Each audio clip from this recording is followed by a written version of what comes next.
శ్రీ సత్యనారాయణ స్వామి వ్రతమును ఆచరిస్తుండగా చూసి ఆ బాలకుల కీర్తనలు వింటూ ఆ మహారాజు ముగ్ధుడైనాడు.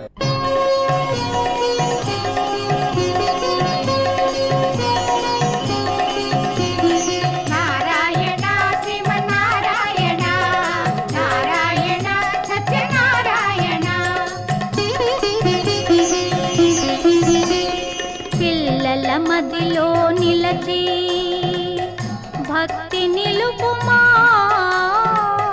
పూల బాటలో నడిచి భాగ్యమొసగుమా.